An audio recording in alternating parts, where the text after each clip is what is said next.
નમસ્કાર મિત્રો દેશ અને દુનિયાના સુપરફાસ્ટ સમાચારમાં તમારું સ્વાગત છે. અલાસ્કાથી સૌથી મોટા સમાચાર સામે આવ્યા છે. અલાસ્કામાં ગઈકાલે સવારમાં 7ની તીવ્રતાનો પ્રચંડ ભૂકંપ આવ્યો છે. ગઈકાલે સવારે અલાસ્કા કેનેડા સરહદ પર એક શક્તિશાળી ભૂકંપ આવ્યો. ભૂકંપની તીવ્રતા રિક્ટર સ્કેલ ઉપર 7ની માપવામાં આવી અને તેનું કેન્દ્ર જમીનથી 10 કિલોમીટર નીચે હતું. યુકોન પ્રદેશ સૌથી વધુ પ્રભાવિત હોવાથી અને ઓછી વસ્તી ધરાવતો હોવાથી ત્યાં કોઈ જાનહાનિ કે સંપત્તિને નુકસાન થયાના અહેવાલ નથી. અધિકારીઓ દ્વારા સુનામીની કોઈ ચેતવણી જારી કરવામાં આવી નથી. અન્ય મહત્વના સમાચારની વાત કરીએ તો સિંગર કિંજલ દવેએ કરી લીધી છે સગાઈ. ચાર બંગડીવાળી ગીતથી ખ્યાતિ મેળવનાર ગુજરાતી ગાયિકા કિંજલ દવે ફરી એકવાર અભિનેતા અને ઉદ્યોગપતિ ધ્રુવીન શાહ સાથે સગાઈ કરી લીધી છે. આ સગાઈ 6 ડિસેમ્બરે ખાનગી સમારંભમાં થઈ, જેની જાહેરાત કિંજલે સોશિયલ મીડિયા ઉપર ભગવાનની યોજના કેપ્શન સાથે કરી. ધ્રુવીન શાહ જોજો એપના સ્થાપક અને ઉદ્યોગપતિ છે. 2023માં પવન જોશી સાથે કિંજલની સગાઈ તૂટી ગયા પછી 2 વર્ષ પછી તેનો એક નવો જીવનસાથી મળ્યો છે. અન્ય મહત્વના સમાચારની વાત કરીએ તો એક સાથે 5 લાખ લોકોએ કર્યા છે ગીતા પાઠ. આગામી 26 તારીખની ચૂંટણી પહેલા બંગાળના બ્રિગેડ ખાતે 5 લાખ વાણીથી ગીતા પાઠનું આયોજન કરવામાં આવ્યું, જેમાં 5 લાખ લોકોએ ભાગ લીધો. આ સંતોના મેળાવડાની તૈયારીઓ પાછળ બીજેપીનો હાથ હોવાની ચર્ચા છે.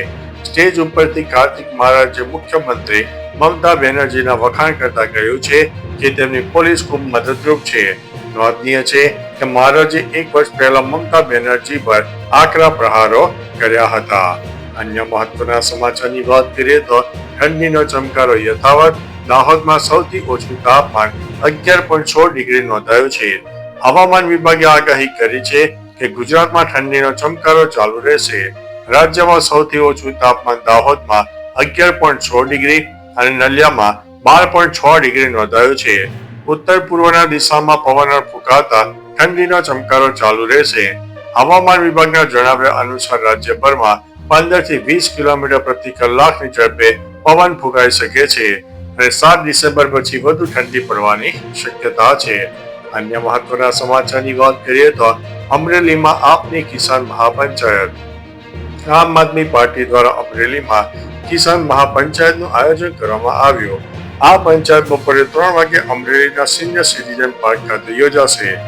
આ કાર્યક્રમમાં ધારાસભ્ય ગોપાલ ઇટાલિયા સહિત આપ નેતાઓએ હાજરી આપી હતી. આ કિસાન મહાપંચાયત ખેડૂતોના મુદ્દાઓ પર ધ્યાન કેન્દ્રિત કરશે. અન્ય મહત્વના સમાચારની વાત કરીએ તો અમદાવાદમાં ઇન્ડિગોની વધુ 32 ફ્લાઇટો રદ.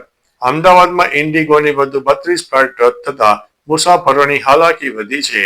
આ સાથે છેલ્લા 5 દિવસમાં 200થી વધુ ઇન્ડિગોની ફ્લાઇટ્સ રદ થઈ છે. ફ્લાઇટ રદ થવાને કારણે મુસાફરોને ભારે હાલાકીનો સામનો કરવો પડી રહ્યો છે. પ્રવાસીઓની સુવિધા માટે અમદાવાદ એરપોર્ટ પર ટર્મિનલની આઉટસાઇડ વિશેષ વ્યવસ્થા કરવામાં આવી.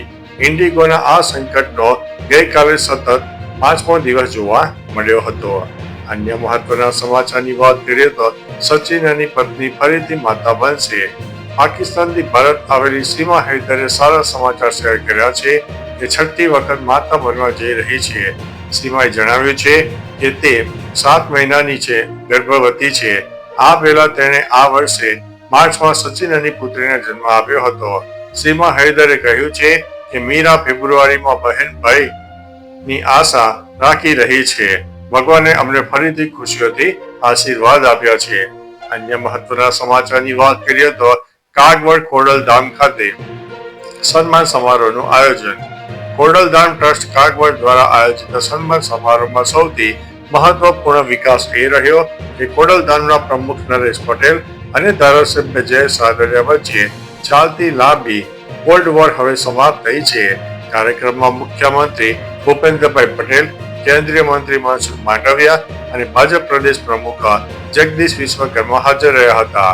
લેવા પટેલ સમાજના મંત્રીઓનો સન્માન કરવામાં આવ્યું હતું. અન્ય મહત્વના સમાચારની વાત કરીએ તો બોટાદ ઘર્ષણ મામલે 11 સામે ફરિયાદ નોંધવામાં આવી. બોટાદના સાળંગપુર રોડ પર સ્થાનિકો અને પોલીસ વચ્ચે ઘર્ષણ થયું. પોલીસે આરોપીઓની અટકાયત કરી હતી પરંતુ મામલો વધુ જટિલ બન્યો હતો, જેના કારણે સ્થાનિકોએ પોલીસને ઘેરી લીધી, માર માર્યો હતો અને પથ્થરમારો પણ કર્યો. મહિલાએ પોલીસ સ્ટેશનનો ઘેરાવો કર્યો હતો અને સૂત્રોચ્ચાર કર્યા.